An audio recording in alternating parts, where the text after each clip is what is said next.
Et ça, c'est vraiment un élément qui pue. C'est vraiment un élément qui pue et sur lequel il faut faire vraiment attention par rapport à vos positions. Hello tout le monde, c'est Atreid. On va faire une petite vidéo de mise à jour par rapport à ce qui se passe sur Bitcoin et sur les alts. Il y a quelques éléments qu'il faut qu'on voit ensemble et on va reprendre ce fameux PDF d'études statistiques des ranges sur Bitcoin.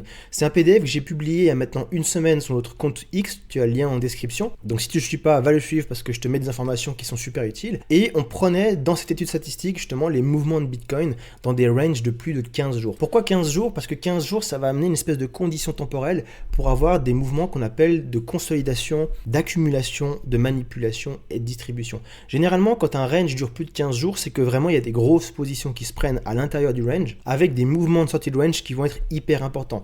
Cette étude, qu'est-ce qu'elle met en avant? Elle met en avant que sur Bitcoin, sur Nvidia, sur Facebook, eh bien, il y a des comportements de range qui arrivent dans 80, 90, voire même 100% des cas pour Bitcoin. Et ces mouvements, ce sont les suivants. Si on est en dynamique baissière, et sur Bitcoin, force est de constater qu'on l'est depuis octobre, eh bien, les ranges de plus de 15 jours donnent une résolution d'abord au nord via un mouvement de fake out, c'est-à-dire qu'on sort du range, puis on le réintègre pour avoir une continuation baissière. Dans les dernières vidéos, je t'avais montré ceci, notamment juste ici. On a eu un range qui s'est fait entre cette borne et cette borne.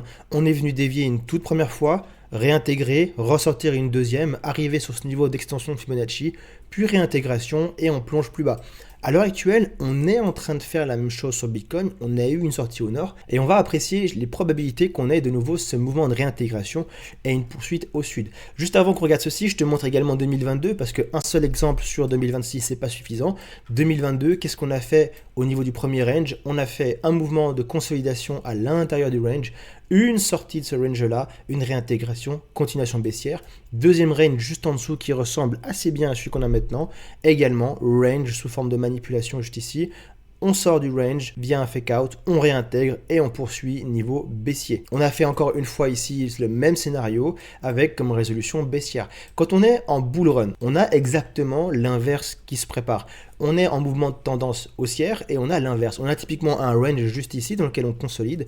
On commence d'abord par sortir par le bas, puis on réintègre et on explose. Sur tout le bull run 2023-2025, on a eu exactement les mêmes patterns. On a eu juste ici un scénario de range dans lequel on a eu un fake out par le sud, on réintègre, on part par le nord. Ici, pareil, on a un range, sorti par le nord, réintégration, sorti par le sud, réintégration. Là, ça a joué avec les nerfs de tout le monde. Et ensuite, on part au nord. Ici, un très gros range qui a duré des mois, fake out par le sud, on consolide encore un tout petit peu, on part au nord également.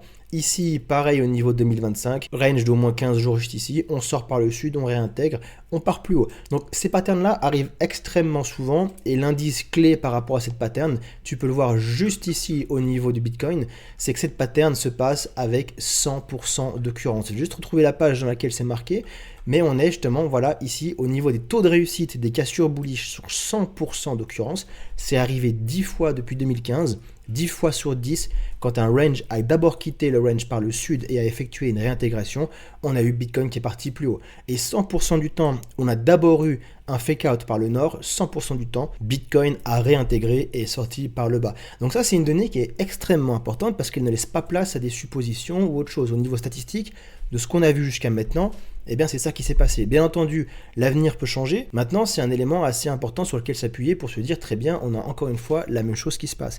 Là où c'est encore plus criant, et c'est une donnée qu'il n'y a pas dans ce PDF-là, c'est les retracements au niveau de Fibonacci et surtout les retracements en dehors du range. Tu peux le voir juste ici, la déviation moyenne d'un fake out par le nord, donc c'est-à-dire une sortie d'abord par le nord, puis une réintégration et une continuation par le sud, le mouvement médian de sortie par le nord avant une réintégration est d'environ 3,9%. Ça, c'est le premier élément qu'il faut garder en tête.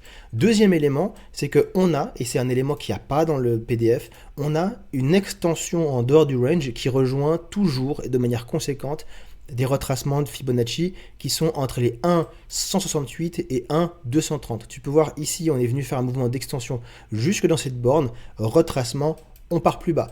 On a eu également sur 2022 la même chose. Ici, mouvement d'extension, on a été pile poil dans ce mouvement d'extension de Fibonacci, réintégration, on part plus bas. Ici également pareil, même si ça a méché uniquement, on est venu là-dedans, on a réintégré et on est parti plus bas. Donc ça pose déjà une première question, c'est est-ce que le momentum actuel de Bitcoin est super bearish et on va pas aller là-dedans, ou alors est-ce que justement on va encore avoir un dernier rebond jusqu'à la zone finale, ici comprise entre les 74 400 et les 75 000 $. Si on prend uniquement les Fibonacci et ce qu'on a fait jusqu'à maintenant, oui, c'est ce qui doit arriver entre guillemets. Tu comprends, ça ne doit pas arriver, mais en tout cas, si on répète la même occurrence, c'est ce qui arrivera. Si on prend les déviations de 3,9% en moyenne d'un fake out au nord avant la réintégration, le haut du range étant juste ici, 3,9%, ça nous donne à peu près justement le haut de cette target de Fibonacci. Donc on rentre pile poil dans les statistiques, tant au niveau du retracement en pourcent que du niveau des Fibonacci. Parce que les Fibonacci et les retracements en pourcent, c'est pas la même chose. Ce ne sont pas des données qui sont égales. Donc les voir entrer en confluence, et bien justement, c'est une bonne chose. Donc pour l'instant, les fib et les retracements médians disent que justement on doit encore avoir un dernier pullback par ici et répéter finalement une structure qu'on a dans les derniers ranges. La structure qu'on a ici pour l'instant avec un low, un high, puis une espèce de bas ici comme ça en tasse avec une hausse, c'est à peu près la même chose que ce qu'on a fait ici. On a fait cette même structure là avec un low, on retrace la dynamique baissière dans sa moitié, on fait ensuite un bas comme ceci avec des bas de plus en plus proches en forme d'alcôve comme ça, une première extension, retracement dans les FVG qui serait ce retracement juste ici, dernière extension pour venir chercher justement la zone des fibres. Si on prend les bar patterns et tu verras que c'est assez éloquent, on a exactement la même chose qui se met en place, sauf que c'est beaucoup plus rapide actuellement. Si je mets mon petit fib comme ceci et que je viens le placer comme ça, hop, on a à peu près la même chose qui se dessine. Donc ça peut tout à fait être possible qu'à partir de maintenant, ce qui nous attend, c'est justement un retracement pile poil dans le range, sans doute sur cette zone juste ici des 69 000 $ environ, avec une dernière extension, si on répète ce qu'on a fait ici, jusque dans la zone Fibo maximale, ou alors directement pas d'extension finale. On a fait ce qu'on avait à faire sur Bitcoin et on va aller beaucoup plus bas. Là où moi personnellement j'ai un biais qui se rapproche des statistiques, c'est que la structure sur Bitcoin a fondamentalement changé dans ce range. On a une structure qui a fondamentalement changé sur ce range à partir d'ici. Si on prend cette première partie de range, on a eu ici une dynamique qui était propre à engendrer de la liquidité plus haut. On peut voir que les bas se faisaient sans cesse bouffer. On est venu prendre ces bas ici, juste ici. On est venu les reprendre encore ici. On est venu les reprendre encore ici.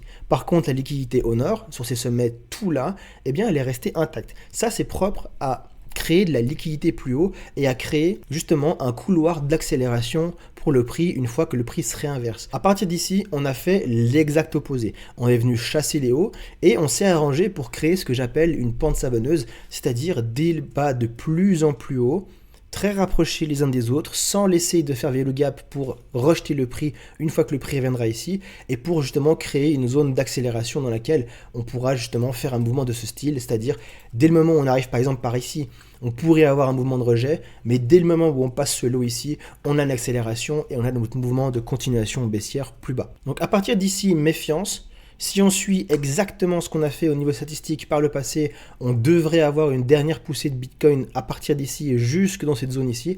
Et si on a un momentum vraiment très baissier, eh ben c'est réintégration et on part plus bas directement avec justement le terrain qui a été préparé. Et je vous le disais, au niveau de la structure de Bitcoin, on a un terrain ici qui est propice à avoir une accélération baissière.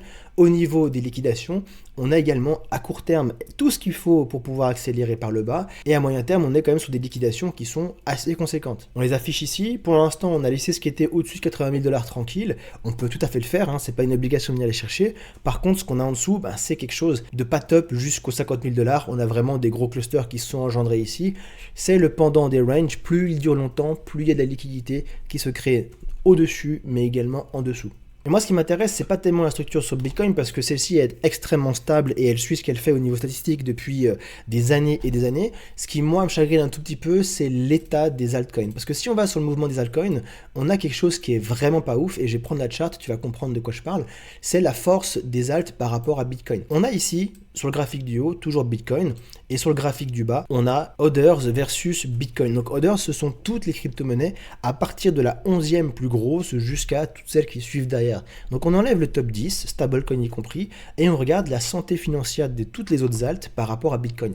Et ce qui est intéressant, voire même alarmant, c'est que justement sur BTC, et je vais venir en 4 heures, on a quelque chose qui est pas propre du tout. Et ce quelque chose, c'est quoi? C'est qu'on a un Bitcoin qui est monté très fort, qui a fait une déviation qui est en plus une déviation statistique statistiques typiques de Bitcoin, ça je te montrerai dans une prochaine vidéo. On va beaucoup parler de stats parce que les stats c'est vraiment un élément objectif sur lequel on peut se reposer sans avoir un biais bullish, bearish et des sentiments qui viennent justement un petit peu noircir le tableau et noircir nos analyses personnelles. Et ce qu'on a, et ce qui me fait dire que justement c'est ce mouvement de fake out qui prend place pour ensuite punir encore plus de monde et continuer ces dynamiques baissières, c'est justement des alts qui, à partir du bottom de Bitcoin, tu peux le voir à partir d'ici finalement, à partir des 63 000 $, eh bien des alts qui ont sous-performé Bitcoin. Ça veut dire quoi? Ça veut dire que Bitcoin monte. Bitcoin est monté fort depuis ici, on a quand même pris un 16% depuis le bottom local aux 64 000 $. Eh bien, les alts sont moins montés que Bitcoin. Leur force par rapport à lui diminue et donc il y a fort à parier que si Bitcoin prépare un mouvement de ce style, les altcoins vont prendre extrêmement cher. Et il n'y a qu'à voir la tronche des altcoins, hein. Si on prend le top 100 juste ici, et que par exemple je prends Aave, on peut voir, il n'y a même pas de sortie de range, on est venu à peine travailler une imbalance. Si on prend ADA, c'est pareil, on est déjà sur des mouvements de retracement, on est au milieu du range, on n'a pas fait de sortie, il y a peut-être que Ether qui s'en sortait bien, qui a fait un mouvement de fake out et qui fait un mouvement de réintégration, et si on prend d'autres structures comme HBAR notamment, des cryptos qui ont bien pumpé dernièrement, BGB, BGB c'est toujours la merde, on a exactement les mêmes structures. C'est très faible, on a préparé un terrain de chasse ici qui est assez énorme, et ça c'est vraiment un élément qui pue. C'est vraiment un élément qui pue, et sur lequel il faut faire vraiment attention par rapport à vos positions. Donc à partir de maintenant, les stats disent que c'est ceux qui sont longues qui doivent faire un peu plus attention que les shorters. Les shorters qui ne sont pas en levier x50, x100, ils ont encore un petit peu de mou parce qu'on peut aller un tout petit peu plus haut, mais les stats disent que la partie est bientôt terminée pour l'instant. Bien entendu, ça reste des stats qui sont issus de ce qui s'est passé dans le passé. On peut tout à fait faire un mouvement qui va venir être prolongé et peut-être racler un tout petit peu plus de liquidité. C'est tout à fait possible. Maintenant, moi, ce que j'essaie de vous amener, c'est un billet qui est objectif par rapport à ce que Bitcoin a fait les années précédentes, alors qu'il avait également encore beaucoup de clusters plus hauts. Ces clusters, il les a ignorés, il a fait ses mouvements de fake out, il a respecté ses stats et il est parti plus bas. Donc attention, prudence, parce que c'est pas là qu'il faut jouer au con, c'est pas là qu'il faut commencer à FOMO dans tous les sens. Il faut réfléchir, peser le pour et le contre. Faites vos propres recherches, vos analyses également pour déterminer quelle va être la meilleure stratégie pour vous. Voilà, moi je m'arrête là pour aujourd'hui. J'espère que la vidéo vous aura plu. On se revoit ce week-end ou lundi pour une prochaine. C'était Trade. Bonne fin de semaine. Bye bye.